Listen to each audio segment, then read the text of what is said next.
Avec Gilles Trinière Résidence, vous êtes confortablement installé pour regarder Si on parlait.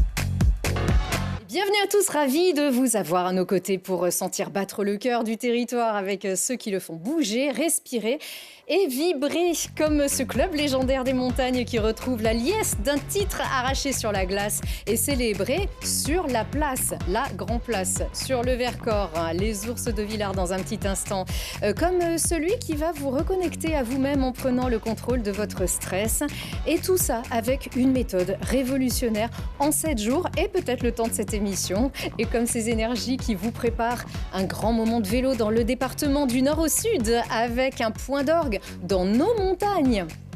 C'est l'Alpizère Tour qui revient pour la 33e fois et pour la troisième fois dans sa version montagnarde du 22 au 26 mai. Ici, sur notre antenne, ce sera en direct. Michel Beau, bienvenue. Bonjour. C'est vous qui êtes au guidon de cette 33e édition de ce beau tour. C'est un véritable petit Tour de France en Isère, comme on aime le dire.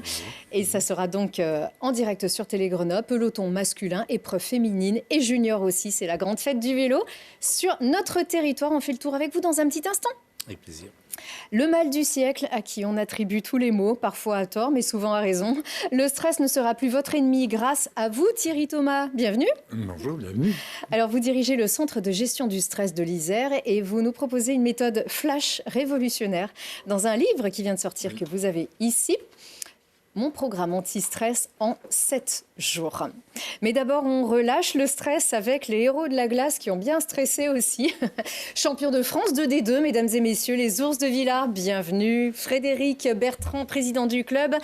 Je vais y arriver, Thomas, parce qu'on a un Thierry Thomas. Vous, c'est Thomas Ruel, capitaine de cette équipe. Et vous, les ours de Villars, bravo à vous. Merci. Vous êtes redescendu encore un petit peu, vous y êtes encore. On savoure ? On est encore en plein dedans, là.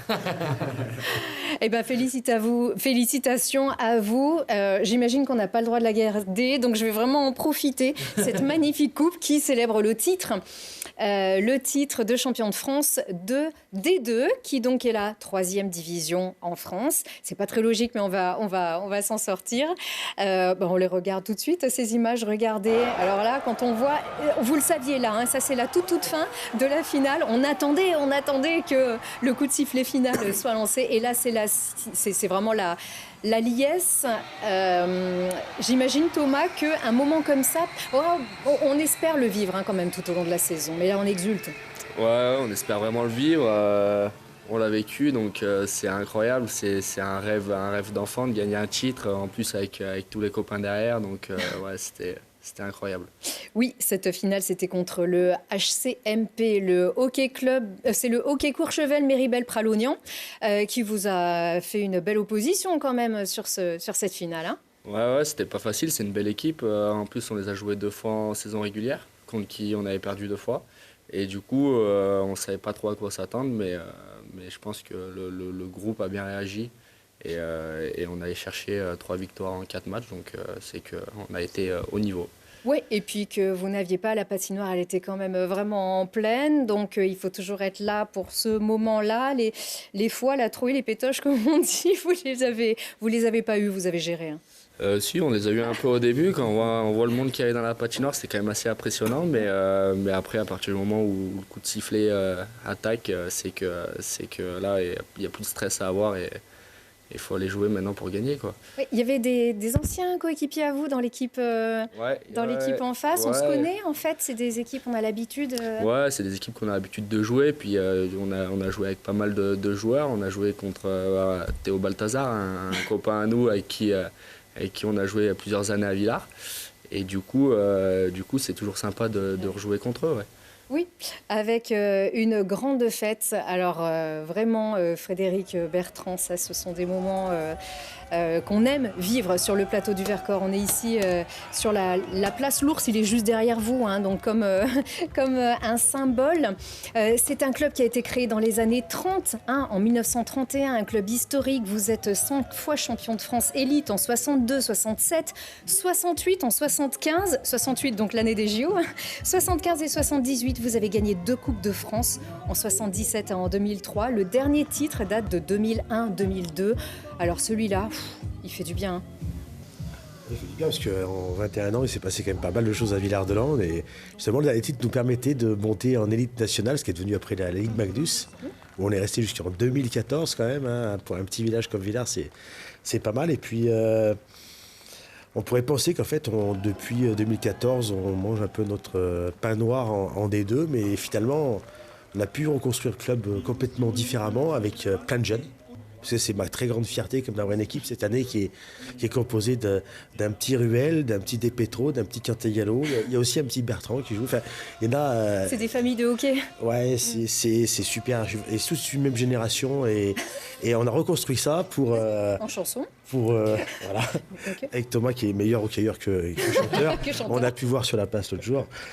Et pour arriver à avoir une équipe qui, malgré sa grande jeunesse, hein, 22 ans d'âge moyen, arriver à gagner le titre de champion, une grande maturité de jeu quand même, malgré tout, malgré l'orage. En plus, vous avez pris le titre à Grenoble-Vaujanil l'année dernière, qui était constitué essentiellement de U20. Ouais. C'est ça, les équipes des deux, donc de 3e division, sont toutes généralement très jeunes.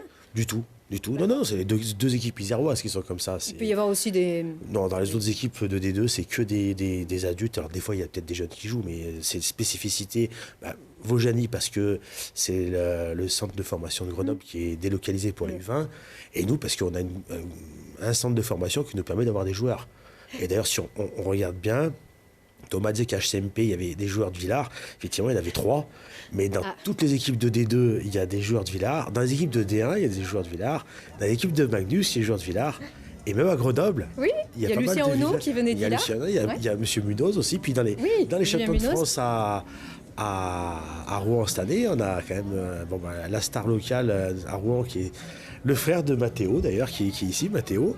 Enzo Quintet-Gallo, qui est la star rouennaise. Et puis on a encore 2 autres très jeunes formés à Villars qui jouent à Rouen. Donc en fait, on joue avec nos jeunes. Voilà. Donc beaucoup de formation, c'est sûr. Et puis surtout beaucoup de proximité. On vous voit très proche. Tout le monde vous connaît à Villars. C'est un proche qui est aussi un club qui est très très proche de son public. Alors, qui remplit la patinoire à Vix. Ça n'a pas toujours été le cas quand même. Ça fait 2 ans qu'en fait on arrive à re-remplir la patinoire de Villars. D'ailleurs, c'était étonnant parce que pendant la finale, bon, c'est bien, hein, mais des gens qu'on ne connaissait pas, qu'on n'a jamais vus, mais on était content de les voir quand même. Et puis c'est marrant parce que sur vraiment sur les phases finales, on a vachement plus d'amis que depuis 8 ans, où on était au fin fond de la D2. Vous vous êtes senti seul alors? À certains moments, oui. Quand il a fallu reconstruire. Oui. Mais quand on voit ce qui est la finalité, moi je suis sur la glace avec les joueurs à la fin, je suis aussi heureux qu'eux. Hein. Oui, parce qu'en 2013, le club avait décidé finalement de ne pas jouer dans l'élite. Donc vous avez, ici en l'occurrence, c'était la 3e division. Vous avez connu la 2e, puis la 3e. C'était une volonté puisque l'actionnaire, le mécène, Daniel Huillier, avait décidé de se retirer du club. Donc il faut repartir avec ça, reconstruire tout un projet avec ses partenaires. Il faut repartir d'un endroit qu'on ne connaît même pas, parce qu'en fait, Villars n'avait jamais joué dans une division telle que celle-là, quoi. On a toujours fait de la D1 ou de l'élite nationale, enfin de la Magnus, et là on est reparti sur quelque chose qu'on ne connaissait pas. Et puis à l'époque, il y avait le règlement permettait d'avoir quand même 11 étrangers en D2. Et on s'est vite aperçu que nous, avec nos petits Français, 11 étrangers, c'était compliqué. Mais depuis, la fédération est revenue un petit peu et on n'a plus que 5. Plus qu'à 5 étrangers maintenant. Et du coup, nos petits Français font la très grosse différence par rapport aux autres équipes. Qui c'est derrière vous, justement? Alors là, juste là, on a monsieur Jean Despetro. D'accord. Voilà. Fils de Jean-Jacques, qui est à peu près de mon âge, avec qui j'ai joué. Matteo Quintet-Gallo. son frère joue à Rouen et son père était un très grand gardien de Villars et aussi dans l'équipe de France dans les années 80. Et lui est désormais un grand joueur de Villars aussi. Forcément, vous parlez de haut niveau. Qui dit accession sportive dit accession peut-être administrative. Est-ce que vous allez avoir les moyens de présenter un projet qui soit viable pour jouer en deuxième division, donc en D1 en France? De toute façon, c'est le but. Hein. Après, Parce que quand on vous voit vos vidéos, elles ont quand même l'air très très pro. Là, on va pouvoir en voir une. On a vraiment l'impression que vous jouez en élite quand on voit ce degré de remplissage là. C'est un club qui affiche son ambition. Oui, c'est très bien fait et c'est pas que de l'illusion. Il y a derrière tout ça, il y a quand même une véritable volonté. Moi, je suis quand même un ancien compétiteur, donc c'est vrai que c'est mon envie de monter en D1, parce que j'estime que c'est la place de Villars en tant que club formateur. Et entre parenthèses, dans l'année, on a eu le label Centre d'excellence sportive, où on est dans les 11 meilleurs clubs formateurs pour les catégories U18 et U20 en France. Donc ça veut dire que notre place est quand même dans une division qui est au-dessus. Donc on a structuré le club, on est des pros dans beaucoup de choses. Maintenant, la ferveur fait qu'il y a beaucoup de gens qui se proposent déjà à aider, à investir. Donc on va voir si ça va fonctionner. Mais en tout cas, vous ne vous brûlerez pas les ailes si ce n'est pas suffisamment solide. Non, bien évidemment qu'on va pas. On connaît le montant minimum pour y aller et en baver un petit peu. Donc on est le montant pour être bien, mais on ne veut pas être champion de France non plus, ça ne sert à rien, parce qu'on ne veut pas se séparer de ce qu'on a fait, c'est-à-dire que garder notre structure de jeunes Villardiens et on veut les amener le plus loin possible. D'ailleurs, dans la construction de la nouvelle équipe de l'année prochaine, le mot d'ordre que j'ai donné au manager général et à l'entraîneur, c'est de dire que de Éric Horard à Jean Despétraux, il y en a 8 formés au club. Ça, c'est la colonne vertébrale du club, on n'y touche pas. Ouais, on a des images d'ailleurs des enfants. Vous êtes aussi un club qui est très formateur, on l'a dit aussi, qui organise aussi des tournois internationaux pour les petits. Et ils se débrouillent, ils mettent des bonnes...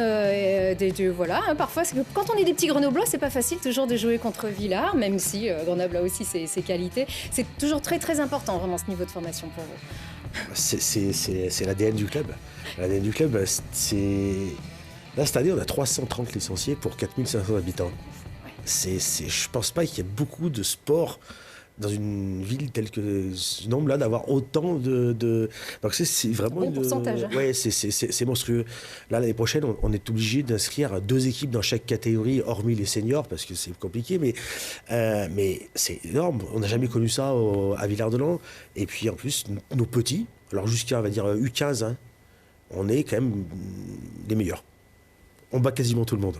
Voilà. Après, quand ça devient championnat national avec un regroupement de structures, ça devient un peu plus compliqué parce qu'on est un peu petit quand même, mais on peut être fier quand même de battre en U20, par exemple. Cette année, on bat 2 fois le HC 74, qui est une réunion de Morzine, Megève, Saint-Gervais et Chamonix. C'est ça, ouais, des clubs.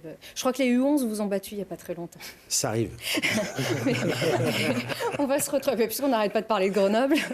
On se rappelle parce que vraiment, les Grenoble-Villars à Clémenceau, c'était vraiment exceptionnel quand on les a vécus. Là, on est à Pôle Sud. Figurez-vous que les Ours de Villars font partie de l'histoire de Télé Grenoble, qui a retransmis les matchs des Brûleurs de Loup en direct pendant des années, encore même parfois aujourd'hui. Mais le premier, donc, c'était le 29 novembre 2005. Et c'était à l'occasion de notre émission quotidienne, hein, le G2 Direct. Et c'était je ne sais pas si c'était en Magnus, en tout cas, oui, ça devait être déjà la Magnus à l'époque, justement.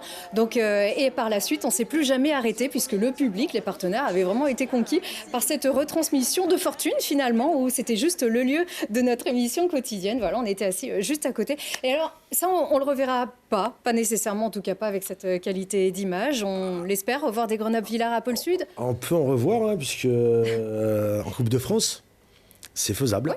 Exactement, c'est tout à fait faisable. Bien sûr. D'ailleurs, en 2014, la première année où on est en 2002, on gagne notre premier tour et le deuxième match, on joue à Villars contre Grenoble. Bon, on a Allez. perdu un peu large, mais mais ça là, c'est le dernier. Voilà, 2014, c'est le dernier. Ouais, parce que l'essentiel, c'est de gagner quand on est en Coupe de France, parce que c'est vrai que c'est des matchs C'est pas secs. faux, mais après, il faut savoir où est le niveau et où on en est. Mais après, en D1, ça peut être un match un peu plus intéressant quand même, parce que le niveau n'est pas le même que de la D2 par rapport à de la Magnus. La Magnus, c'est très fort, on est bien d'accord. Hein. Mais c'est pas exclu qu'on on puisse revoir quand même des... Pas en Magnus. Moi, je ne voudrais jamais remonter en Magnus. Mais la D1, ça nous va très bien. Et si on peut titiller Grenoble lors de match de Coupe de France, on le fera. Eh ben voilà. Bon, ce qui est sûr, c'est qu'en tout cas, on ne reverra pas, je résiste pas à cette envie de regarder, deux Villardiens légendaires qui avaient été interviewés comme quoi, vous voyez, on a tous des débuts et pas facile. Pas du tout. Ce soir, ils sont tous les deux l'un contre l'autre. Ouais. Ah ouais, c'est ça. C'est l'un contre l'autre, c'est ça. Vous êtes ennemis ce soir? Ouais, on est vraiment ennemis. Vous avez de la chance, vous êtes tombé sur deux grands bavards. Quel est le plus bavard des deux? Allez, Pascal. Je pense. Nico. Alors, Bon, là, vous êtes déjà dans le match de toute façon. voilà, il a dit plus de mots qu'il dit pendant la saison. Hein. C'est comme ça. Pascal et Nicolas Favarin, les deux plus grands bavards de l'histoire du hockey. On vient d'entendre Patrick Roland, qui était en plateau, donc le gardien et entraîneur ensuite des Brûleurs de Loup, dire qu'il avait dit plus de mots là que toute la saison. Donc ça, on le prend très très bien. Allez, encore un petit souvenir, Frédéric, puisque là, on parle de la glace, qui est un sport de glisse. On vous retrouve ici, vous étiez tout au fond. Vous avez fait les Jeux Olympiques d'Albertville. Frédéric Bertrand, vous avez fait coucou à François Mitterrand qui était ici dans les tribunes, puisque vous étiez un lugeur. Vous avez fait les Jeux d'Albertville en luge. C'est ça, exactement, à la Pagne. C'est fou ça, cette histoire. On vous voit pas très bien là. Vous disiez vous étiez tout au fond, ça c'est le devant. On voit les hockeyeurs là qui... J'étais un peu comme à l'école, j'étais un peu un cancre. Donc le comité olympique nous avait mis à l'arrière les lugeurs. Ah ouais, parce qu'on il y avait tendance vraiment à faire un peu des Bah oui, il y avait bêtises. du monde. Alors pourquoi la luge? Eh bien, on peut la voir tout de suite. La luge, c'est ce sport de malade. Hein. Alors, on dirait vraiment des images des premiers jeux, on dirait 1924 à Chamonix. Mais non, elles sont pas de très bonne qualité, les images d'Albertville. C'est bien la mais Plagne, pourtant. C'était à bien la la piste de Plagne. la Plagne, Donc, ouais. exactement. Donc, on n'a pas votre descente à vous, mais vous Heureusement. étiez un peu une tête brûlée. Heureusement, parce que c'était pas des belles descentes. J'ai pas été très bon. Ah, vous avez fait combien? J'ai appliqué ce que disait le baron, hein, c'est-à-dire l'important c'est de participer. Ah. Je remercie les deux Yougoslaves qui avaient passé les lignes de guerre pour finir avant-dernier et dernier, comme ça m'a permis de pas Ah, être vous dernier. n'étiez pas dernier, Voilà. d'accord. Mais non, c'est quelque chose d'extraordinaire. Alors la luge, il n'y a pas de hasard dans la vie en fait. Hein. C'est à Villard-de-Lans, il y avait les Jeux Olympiques de luge en 68. Bah les voilà. Les voilà. Et attention, ça rigolait pas. Aujourd'hui, on n'a plus ces chutes, heureusement. Mais ça avait été quand même assez terrible. Vous allez voir, il y en avait quelques-unes. Et cette piste de Villars qui existe toujours, c'est plus une piste de luge, mais on voit les structures en béton, elles existent encore. Elles sont à vous. Oui, ça, j'ai racheté avec ma famille, pas que moi, bien sûr. On a racheté en 98 à la commune de Villard-de-Lans. Et je pense que c'est le seul site olympique qui est devenu privé et dont je l'utilise pour faire un certain chemin, parce qu'on a des activités ludiques et sportives dessus. Mais ça permet de visiter. Alors, comme on aime bien un peu troubler les gens, on y a accroché dans un virage un bobsleigh sur une piste de luge, c'est pas mal. Hein, donc, d'ailleurs, on voit ce qui est devenu ma maison maintenant. C'est Voilà. ça, oui. Donc, on voit bien cette. on la voit bien ici, cette piste. Mais j'étais quand même hockeyeur avant. Hein. J'ai arrêté le hockey parce qu'à un moment donné, il fallait se concentrer plus sur la luge. Mais oui, effectivement, moi j'ai connu la patinoire découverte à Villard-de-Lans. J'ai commencé en 75 et sur les découverts. Ouais. D'accord. Voilà. Et on ne reverra pas de la luge sur cette piste à Villars alors? Non. Déjà parce que c'est plus les mêmes normes, c'est trop. Même si je l'ai tout le temps, perso, je descendrai même pas. Trop dangereuse. En tout cas, c'est le patrimoine, elle est là pour l'histoire, pourvu que peut-être on s'en souvienne et qu'on puisse toujours aller la regarder. Allez, merci en tout cas pour cette belle aventure que vous nous avez racontée. On vous retrouve dans la patinoire André Ravix la saison prochaine en D1. On touche encore du bois, mais on viendra vous supporter. Thierry, Thomas, c'est à vous. Vous êtes comment? Vous êtes stressé là? Non, ça va. Non? Ça va, je respire. Voilà. Alors ça, justement, vous allez nous donner tous vos petits secrets tout de suite pour cette zénitude.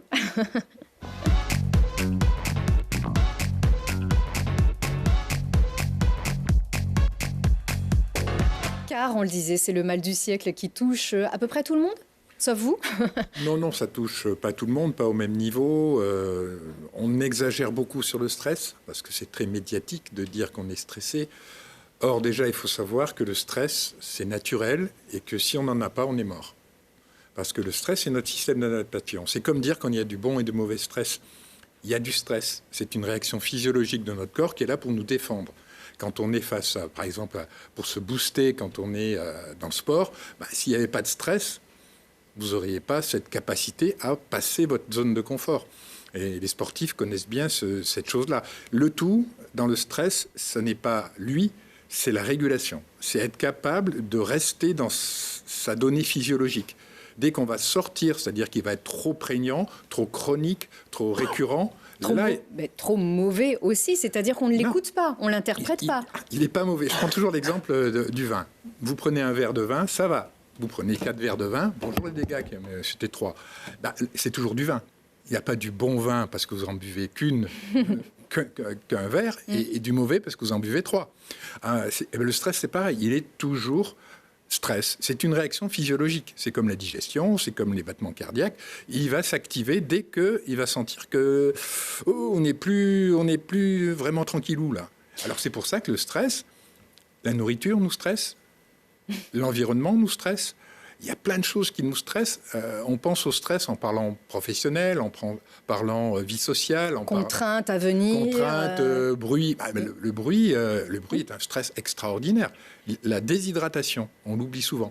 Le fait de ne pas boire assez d'eau. C'est physiologique. Et là, le corps, à un moment donné, il est en stress. Parce qu'il se dit, oulala, j'ai plus d'eau, comment on va faire pour survivre? Et là, il vous déclenche du stress. Et il respire mal, ça on va en parler avec vous dans un petit instant.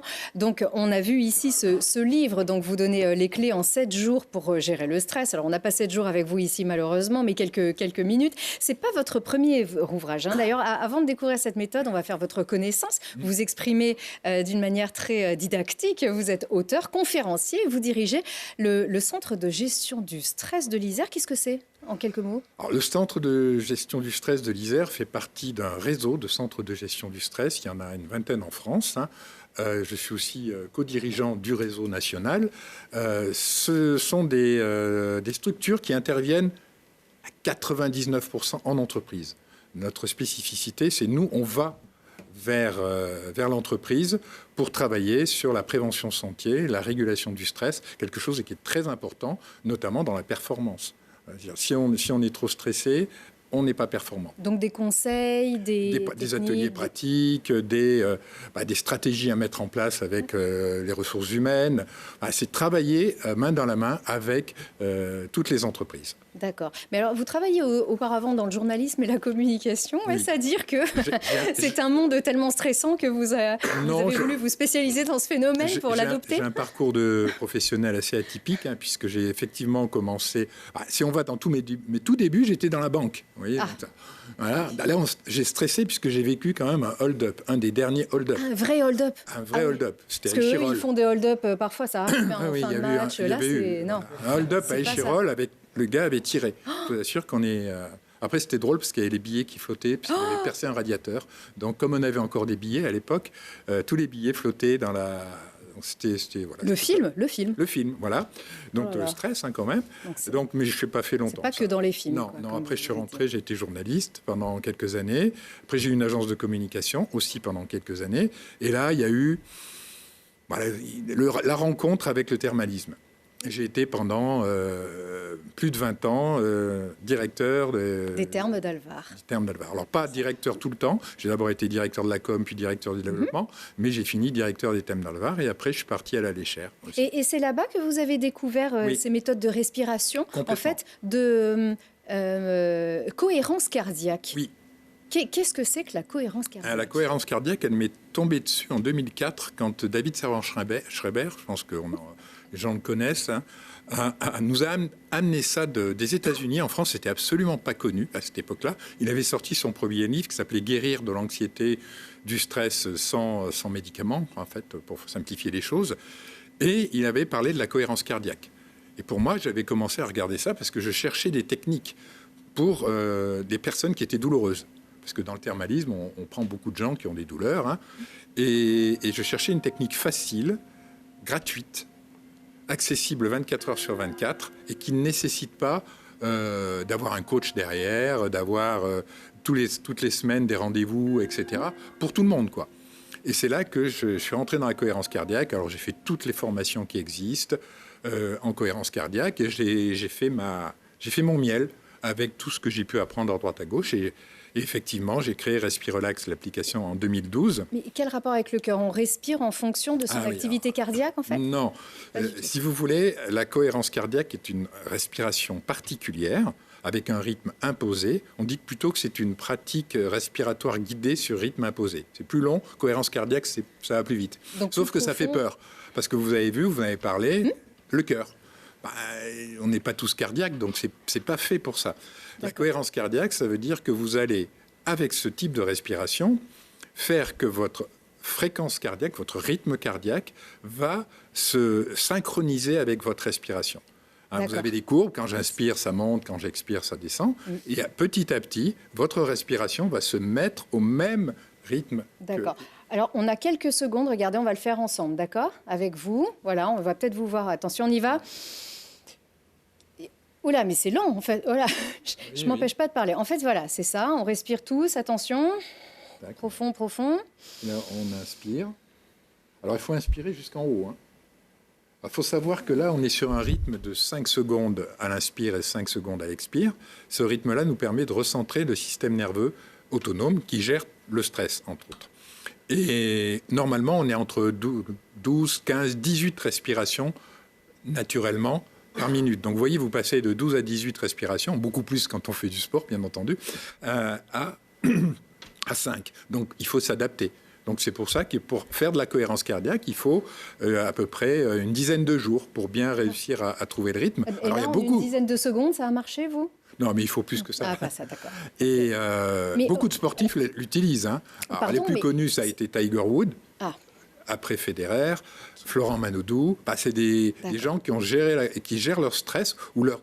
Souvent, quand on fait quelque chose dans le sport qui vous stresse d'avance. Florent Manodou, c'était mettre le pied sur le plot de départ. Parce qu'il sait que lui, s'il se rate son départ, sa course est perdue. Donc, il a géré en amont avec son coach mental, se mettre en cohérence cardiaque pour dire à son corps et à son cerveau que mettre le pied sur le plot, c'est pas du stress, c'est cool. Et les golfeurs jouent comme ça, et voilà. C'est se mettre en situation avec une association presque de sophrologie et de cohérence cardiaque, et ça marche très bien. Donc la mise en jeu, c'est cool, vous avez compris? Le départ du prologue, c'est cool. Pas de souci. Voilà, en fait, c'est juste une interprétation aussi. Par contre, on respire mal, on respire par le haut, en bombant le torse. Non, c'est aussi le ventre qui Voilà, doit... c'est plutôt une respiration abdominale. C'est ça. Mais il faut y aller progressivement. Il faut inspirer par le nez, expirer par le nez ou par la bouche. Ça, des fois, on n'y arrive pas au début. Donc, au début, moi, je dis, vous concentrez sur le timing. Le plus difficile, c'est le timing. Il faut y aller progressivement. Alors pour moi aussi, c'est le timing de cette émission. Oui, donc parce que je parle beaucoup. Non, mais pas moi aussi, vous le savez bien. Sauf que ici, vous avez un programme en 7 jours. Vous n'allez pas nous dire sur ces 7 jours, parce que sinon, on ne va pas acheter le livre. Mais rien. Vous dites que c'est révolutionnaire. Mieux dormir, mieux respirer. Mais en fait, ici, c'est une méthode. Voilà. Qui va nous aider. Alors déjà, le titre, mon programme anti-stress en 7 jours, je ne vais pas vous déstresser en 7 jours. Je vais vous donner, dans le livre, on donne des techniques qui vont faire que il vous faudra 7 jours pour les assimiler et les connaître. Et après, le plus difficile, les mettre en pratique. Parce que dans cette technique, dans ce programme, il y a l'alimentation. Qui penserait que l'alimentation est importante pour gérer son stress? L'inflammation qui est récurrente chez nous, c'est un stress pour l'organisme, même si on ne s'en aperçoit pas. Bon, après, bien dormir, c'est évident, surtout pour les sportifs. Le sommeil est quelque chose de très important. Mais on sait qu'aujourd'hui, il y a de grosses problématiques. Et le sommeil de la nuit, il est fortement dépendant de ce qui se passe la journée. Alors, tout le monde vous donne de la mélatonine à prendre le soir, c'est bien, sauf qu'il faut savoir que la mélatonine, on la sécrète, on la crée le matin, et on la crée au soleil, on la crée à la lumière du jour. Donc toutes les personnes qui vivent, par exemple, dans des centres commerciaux qui travaillent sous la lumière, ils n'ont pas assez de mélatonine, donc ils peuvent avoir de troubles du sommeil. Voilà. Bouger, on sait, il faut bouger. Donc vous voyez, on apprend les règles de base de ce que j'appelle l'art de vivre en pleine santé. Oui, parce qu'on parle souvent de faire du yoga. Oui, pourquoi pas? Mais pourquoi pas? Il y en a qui font ça au travail. Il faut faire ce que vous aimez. C'est pas parce que je vous dis qu'aller nager, c'est génial, que si vous avez peur de l'eau, vous allez vous mettre à nager. Faites ce que vous aimez. Il y a assez de techniques qui vont répondre aux besoins de ce programme. vous choisirez celle qui vous convient. Sinon, vous vous planterez. Sinon, vous ne tiendrez pas. Et alors, il y a des choses qui sont très à la mode. Par exemple, ce truc, vous savez, l'ASMR, ça s'appelle. Vous en avez entendu parler quand même. Là, je ne sais pas si on entend le son. J'ai pris la première que je trouvais sur les grandes plateformes de partage. Voilà. Hein, on parle tout doucement comme ça et on fait des petits bruits. C'est un peu ridicule à regarder à l'image, mais visiblement, ça... Non, je sais pas, vous connaissiez ça? Un peu, ouais. Non, je sais pas si ça, c'est des choses qui peuvent délasser avant de s'endormir. Tout dépend de l'action que ça va avoir sur le système nerveux. Donc, si pour certaines personnes, ça va fonctionner, pour d'autres, ça va au contraire les énerver, je crois, de voir les ongles ça peut les stresser. Donc, voilà, il n'y a pas de règle de base. C'est vrai que la cohérence cardiaque a été ma base parce que c'est une des rares techniques qui est validée scientifiquement, avec plus de 33 000 études sur PubMed, qui montrent que c'est efficace et que c'est scientifique, quoi. Ça marche pour tout le monde. Qu'on ait de l'enfance à l'EHPAD, on peut faire de la cohérence cardiaque. Bon, donc c'est pas une fatalité. On va essayer de s'y mettre. Moi, j'ai moi, j'ai l'appli, donc on l'a téléchargée. On va essayer de respirer et de surtout arriver à y penser. Voilà, y penser, la posture. Vous nous avez dit quand on est comme ça, quand on est voûté, hop, quand on est comme ça veut dire tout va bien. Et quand on est comme ça, on envoie au cerveau le fait que ça va pas. Qu'on est fatigué, qu'on en a plein le dos, voilà. Donc, j'en ai plein le dos, voilà, on envoie au cerveau le fait que la bonne posture, c'est pas forcément être alarmé, hein. C'est souvent ouvrir la cage thoracique. D'accord. Michel, on s'ouvre, ça va être à vous, tout va bien. Et cette édition va super bien se passer. Merci beaucoup Thierry Thomas. Donc c'est aux éditions Le Duc, un nom qu'on connaît bien ici sur Télé Grenoble. Donc mon programme anti-stress en 7 jours. Merci beaucoup. Allez, on parle de vélo tout de suite. Très bon contre le stress aussi.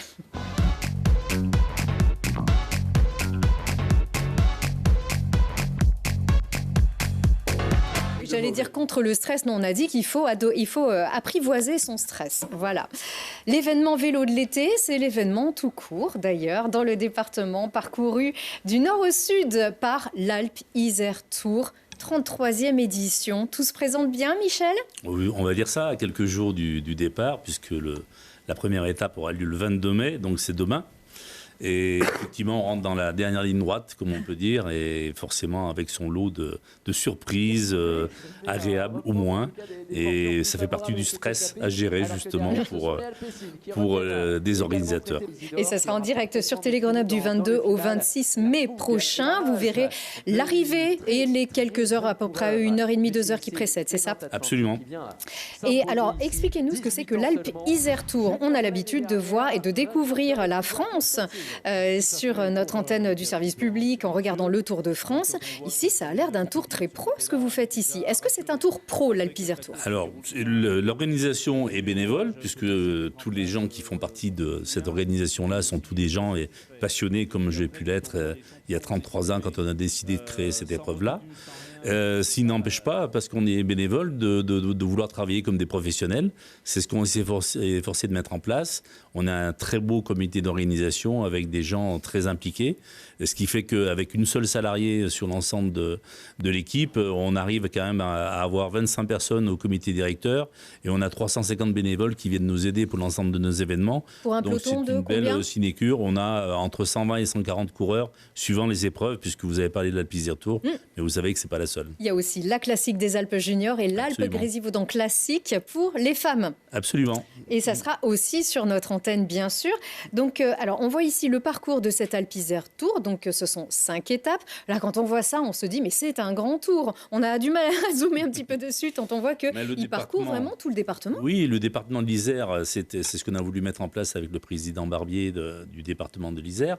C'est de faire en sorte que l'épreuve devienne... Elle était beaucoup plus centrée sur le Nord-Isère et sur d'autres départements autour de l'Isère. Elle l'est encore, d'ailleurs. Le prologue, historiquement, il est toujours à Charviers. On a historiquement des relations avec les élus, avec les gens de ces régions-là, qui font qu'il n'y a pas de raison de s'en écarter.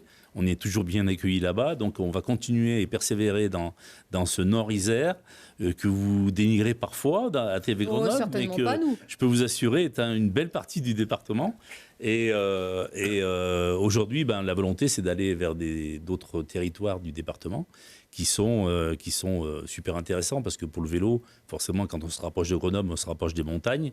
Alors, si on n'est pas encore allé faire un petit tour dans le Vercors, ou pas souvent, en tout cas, on n'oubliera pas d'aller faire des petits clins d'œil à Villard-de-Lans s'ils ont envie de nous avoir à leur côté. Mais bien sûr. Non, puis en plus, alors parce qu'on ne dénigre jamais le Nord-Isère, parce qu'on aime aussi le zoo de Fitilieu, on aime le Théâtre Antique de Vienne, on aime le CSBJ, donc bien sûr, mais on aime aussi nos montagnes. Et ça, effectivement, donc c'est aussi l'occasion de découvrir le Nord-Isère, mais aussi de pouvoir savourer nos montagnes. Donc après, la première fois, c'était en Chartreuse, avec une arrivée à Crolles, une arrivée finale.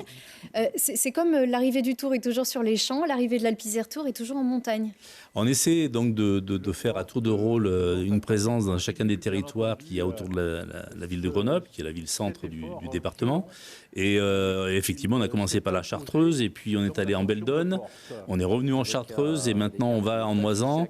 L'année prochaine, pour rien dévoiler, on sera en Matésine.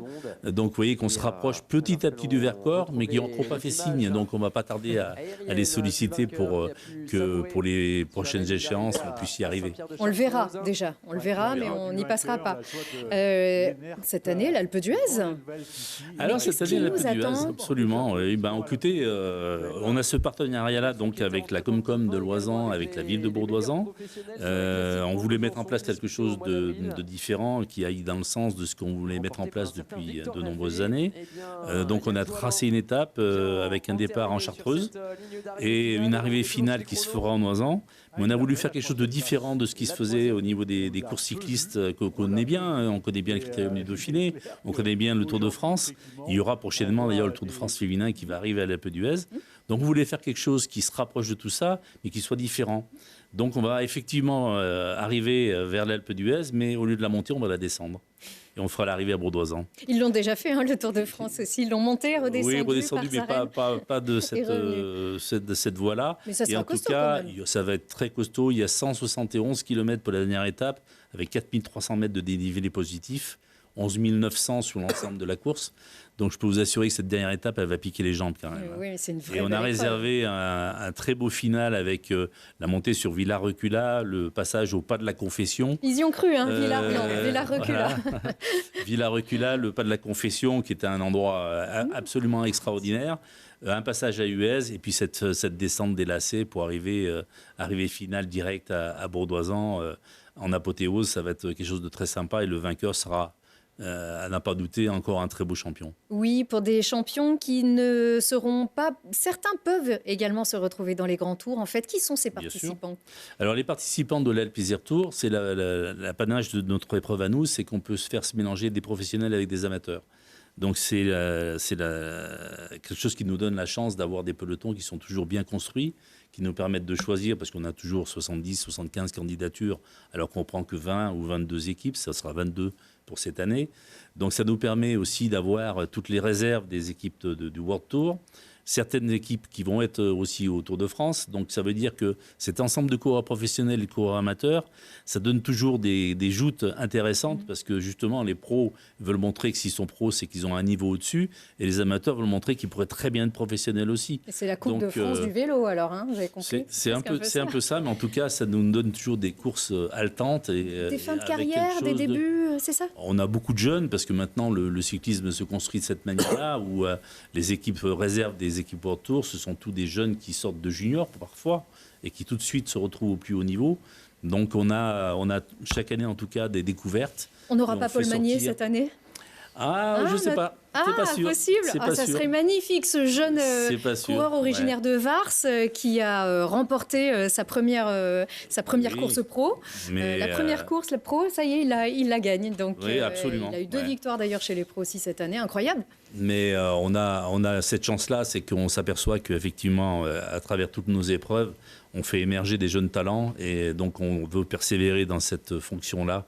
Il y a des très belles courses qui viennent dans notre département avec le Tour de France ou le Dauphiné, mais c'est important qu'on puisse faire découvrir ces jeunes talents, parce que c'est ceux qu'on va découvrir au plus haut niveau plus tard. Oui, ça, c'est votre ADN. Et vous le réaffirmez encore plus avec la Classique des Alpes Junior. La Classique des Alpes, c'est une grande classique du cyclisme en France. Ici, c'est pareil pour les juniors, et c'est ici sur notre territoire et en direct sur Télé Grenoble. Oui, la Classique des Alpes, c'est une épreuve qui appartient à la Société du Tour de France. Ils nous ont demandé d'organiser pour eux, puisqu'il n'y avait pas vraiment un modèle économique facile à mettre en place pour organiser une course de juniors en faisant venir des salariés de Paris. Donc c'est quelque chose qu'on a bien accepté de remettre en place et de prendre à notre charge, parce que c'est effectivement quelque chose qui permet aussi de faire découvrir les jeunes talents de demain. Les meilleurs juniors qu'on a pu découvrir ces dernières années, on les retrouve tous aujourd'hui dans les équipes World Tour. Donc ça veut bien dire qu'on est dans notre rôle et de faire sortir ces jeunes-là. Donc on va persévérer là-dessus. Pour certains, ils viennent à la Classique des Alpes pour découvrir la montagne pour la première fois.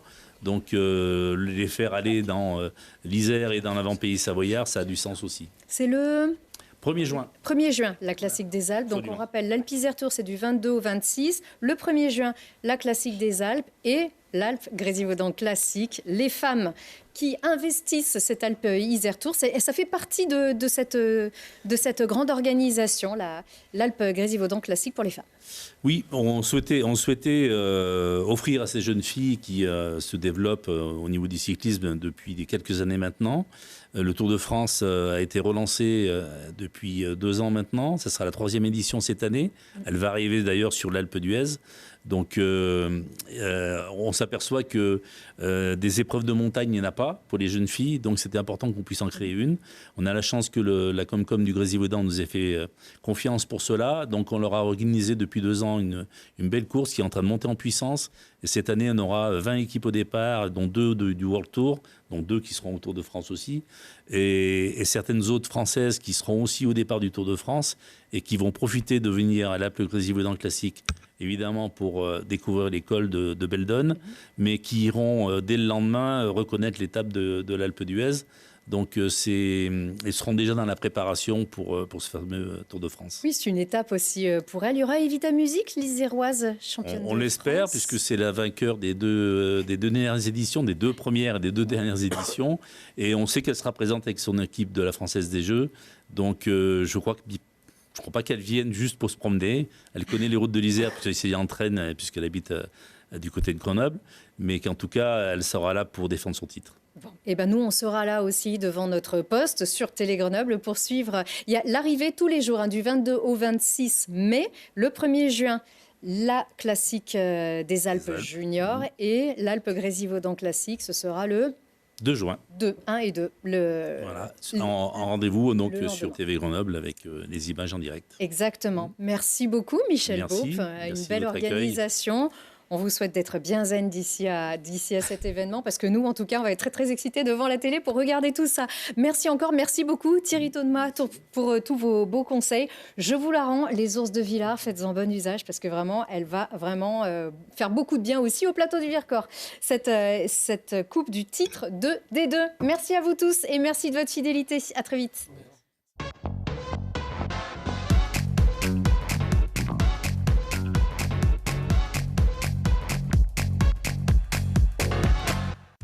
Vous avez profité de Si on parlait avec Gilles Trigna Résidence.